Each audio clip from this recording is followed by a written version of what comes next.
The last martial law imposed by Chinese President Xi Jinping almost collapsed the government. Now under immense pressures caused by the 145% US tariffs, the Chinese government is thinking about yet another martial law to control angry Chinese citizens affected by the tariffs. The rejection of Chinese goods is coming from all around the world, and it is overwhelming. On the surface, there's a lot of talk about patriotism and resisting the United States tariffs. But the truth is that Chinese business owners and workers are beginning to stand against the Chinese Communist Party, CCP. Some even say Trump's tariffs could be their opportunity to change the government. This has gone well beyond tariffs. It is now about the survival of the CCP and the survival of the Chinese workers. Despite all efforts at censorship, we are seeing lots of videos from Chinese workers and factory owners complaining about the tariffs. The factory has over 300 employees who can't just be sent home, and their salaries add up to nearly 3 million yuan each month. While global attention is fixed on the US resisting China's rise, few realize that even China's closest ally, Russia, is now pushing back. Behind the scenes, tensions are growing as Chinese automakers flood the Russian market with cheap, low-quality vehicles. These imports have severely undercut domestic producers, prompting Russian officials to consider banning Chinese cars altogether. It's a quiet but significant battle to reclaim control over Russia's own auto industry. So we are seeing a pattern here that shows that Xi Jinping may be in more trouble than the Chinese government is willing to admit. Before we dive deeper, make sure to hit that subscribe button. This channel brings you the most well-researched stories on global economies, and always ahead of the curve. First, let's see how Chinese manufacturers are faring in this trade war. The new US tariffs are shaking the global economy, and even the two biggest players, China and the US, are struggling to manage the fallout. At first glance, China's trade numbers looked strong. In the first quarter of 2025, it posted a $273 billion surplus, with over $100 billion in March alone. But this wasn't real strength. It was a last-minute rush. Factories shipping out orders before the crushing 145% US tariffs kicked in. Once the tariffs took effect, the reality hit hard. In manufacturing hubs like Guangdong and Zhejiang, factories began shutting down. One textile plant closed overnight after its American clients canceled orders, unwilling to pay the inflated prices caused by tariffs. You might not believe it, but many factories in Shenzhen are already collapsing one after another. Rent is already high, there's overcapacity, and there haven't been many foreign orders. As a result, thousands of workers, many of them rural migrants, are now jobless and stranded in the cities. They left their villages chasing opportunity, and now they face unemployment and uncertainty. China's youth are suffering too. In 2023, youth unemployment had already peaked at 21%. Today, in 2025, it's likely far worse. But the government has stopped publishing updated figures. That silence speaks volumes. Beijing's official response? Encourage people to buy local and become self-reliant. At the 2025 two sessions, Premier Li Qiang announced minor tax tweaks and limited spending programs. But experts say it's not nearly enough. China is already drowning in debt, and the days of massive stimulus are over. As the economy falters, trust in the Chinese Communist Party is eroding. To contain that anger before it boils into unrest, the government is tightening its grip. China already had the world's most expansive surveillance system, with over 626 million AI-powered cameras in 2021. Now in 2025, insiders say local police are receiving even more funds to upgrade these systems. It's not official policy yet, but reports suggest intensified monitoring is underway. Alongside this, the Chinese government is also spreading more propaganda. They want people to believe that the United States is trying to hurt China's rise and that the CCP is protecting them. China is believed to spend around 225 billion yuan each year on a group of over 4 million people who post pro-government messages online.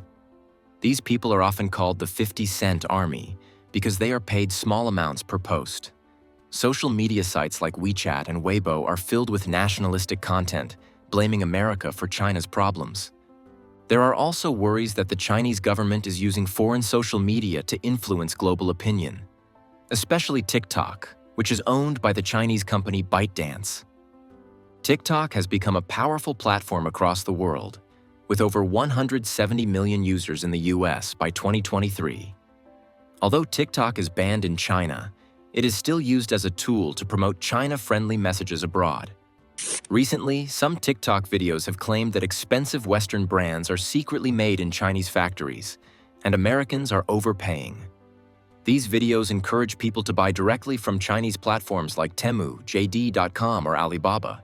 Chinese factories are flooding TikTok with viral content, claiming to expose how luxury goods are really made in China.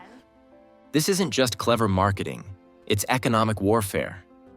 Experts say this tactic cuts out US middlemen, keeping Chinese factories alive amid the trade war. Some content even suggests that goods are being rerouted through countries like Vietnam to dodge tariffs. This real-world tactic, known as transshipment, has become a major sticking point in US-China trade negotiations. One particularly disturbing video even appeared to call for revolution in the US, allegedly from a China-linked account. While some believe these users are part of a coordinated campaign, others point out that some Chinese citizens use illegal VPNs to access TikTok.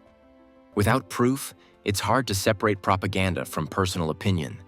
But in China, using a VPN carries major risks, so most don't take the chance. Still, the US government is very worried about TikTok. Politicians from both parties have called for it to be banned. The FBI and other agencies say that because ByteDance is based in Beijing, the Chinese government could use TikTok to spy on Americans or control what they see online. In 2024, a law called the Restrict Act almost passed to ban TikTok, and it might pass in 2025 because the concerns are only growing. All of this points to a deeper crisis.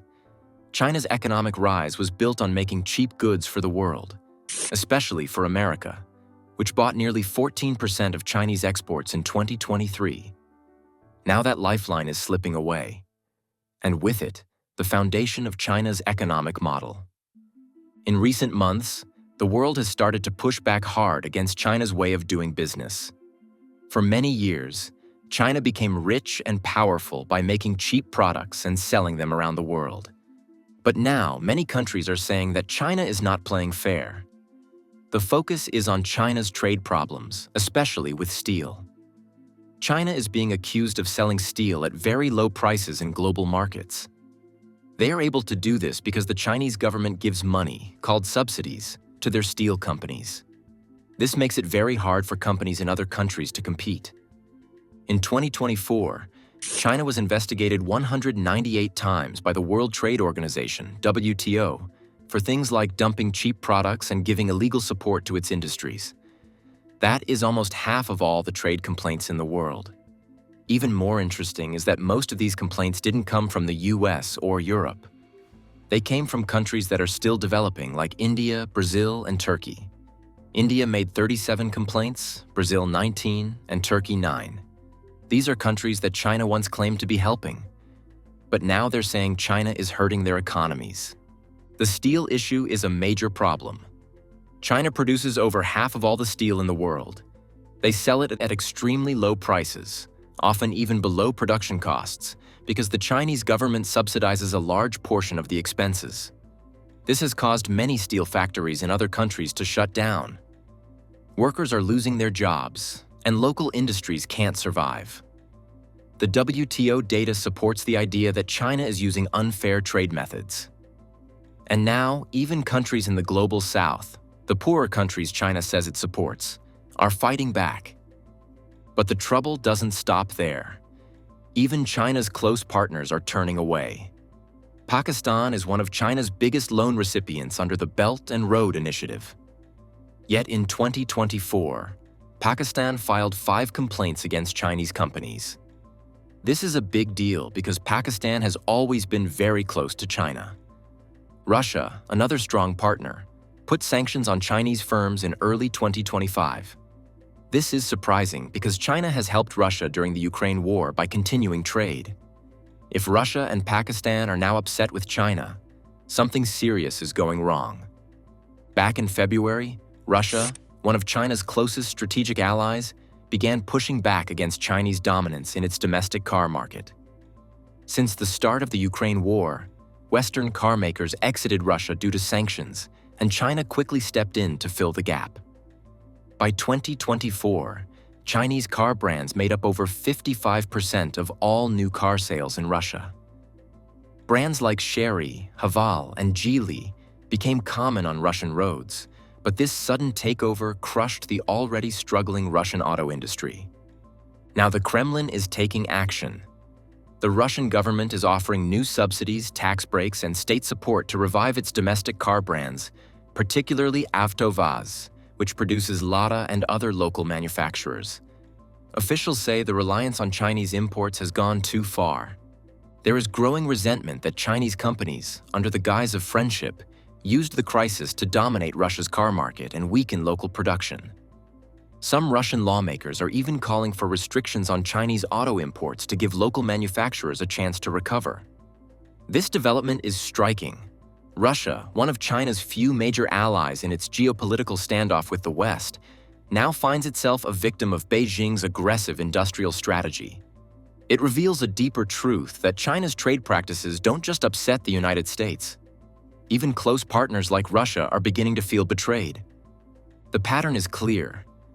China floods foreign markets with cheap, subsidized products, wiping out local industries, then locks in dependency.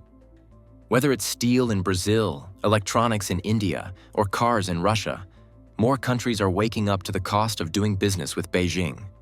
The backlash is no longer led by the West alone. It is global and growing louder.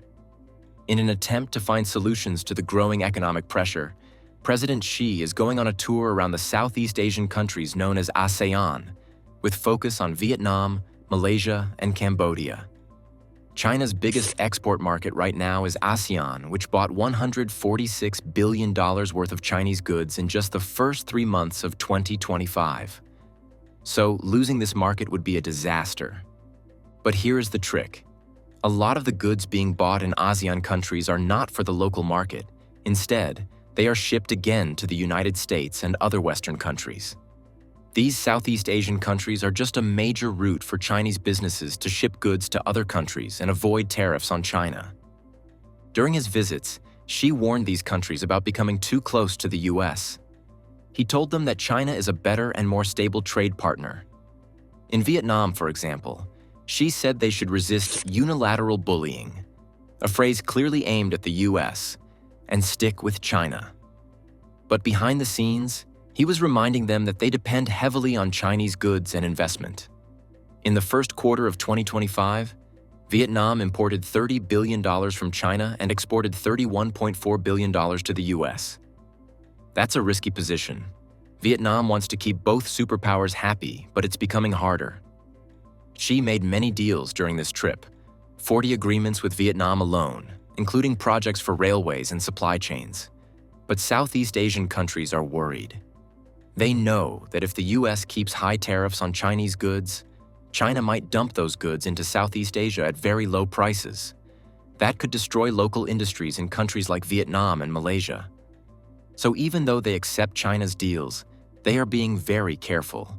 They don't want to be too dependent on Beijing. For Xi Jinping, this isn't just a trade war, it's a fight for political survival. In China's system, where there are no elections, the government's legitimacy rests almost entirely on one promise: economic growth. But when that promise starts to crack, so does public trust. And the cracks are widening. Inequality is rising fast. The Gini coefficient, a measure of inequality, may now be higher in China than in the United States. The rich keep getting richer, while the poor face job losses, unaffordable housing, and growing hopelessness. In a country where silence is expected, desperation can be louder than any protest. As the economy falters, as factories close, and as even loyal allies begin to question Beijing's intentions, Xi Jinping faces a challenge more dangerous than US tariffs: the anger of his own people.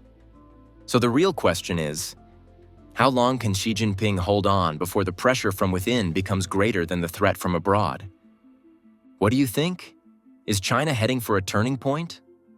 Share your thoughts in the comments, and if you found this video valuable, don't forget to hit the like button and subscribe to the channel. See you in the next one.